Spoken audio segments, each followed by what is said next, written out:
Le trailer officiel du deuxième film FNAF a été révélé et il est juste excellent.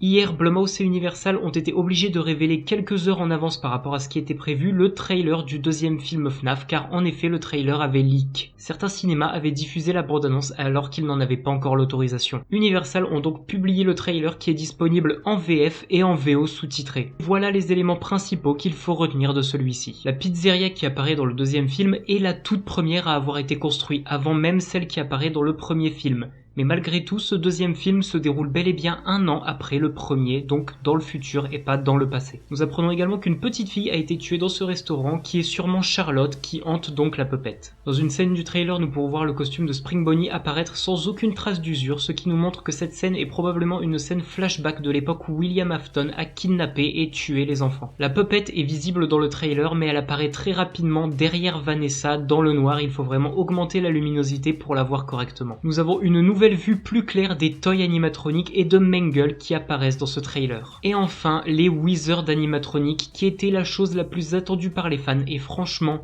les designs sont réussis. Wizard Bonnie et Wizard Chica sont terrifiants et sont extrêmement fidèles au jeu. Et franchement, il n'y a pas à dire, bravo Jim Henson sur ce coup-là. On voit également le visage très zoomé de Wizard Foxy, mais pas d'apparition de Wizard Freddy pour l'instant. D'ailleurs, dans la scène où les Wizards apparaissent, on peut voir que le bureau de Mike est très similaire au jeu, avec des vents, un long couloir devant lui et le masque de Freddy qui lui permet de se déguiser pour se cacher des animatroniques. Énormément d'autres éléments apparaissent nous prouvant que la pizzeria est gigantesque. On voit une vue de la pizzeria extérieure, une statue de Balloon Boy qui n'est pas l'animatronique vue dans le premier trailer, et même une rivière intérieure qui nous prouve que le restaurant est gigantesque. Et à la fin du trailer, Universal France nous confirme enfin la date de sortie française que nous connaissions déjà depuis plusieurs mois, le 3 décembre au cinéma, 2 jours avant la sortie aux USA. Sauf si des avant-premières sont organisées fin novembre bien évidemment. Voilà ce qui conclut cette grosse analyse du trailer. Je sortirai une vidéo plus détaillée sur mes théories sur le film dans quelques jours. Et si vous ne l'avez pas encore vu, je vous invite très fortement à aller voir les 2 trailers en VOSTFR et en VF. En tout cas, avec ce trailer, le film s'annonce excellent et sera, je pense, bien meilleur que le premier qui était déjà très bon.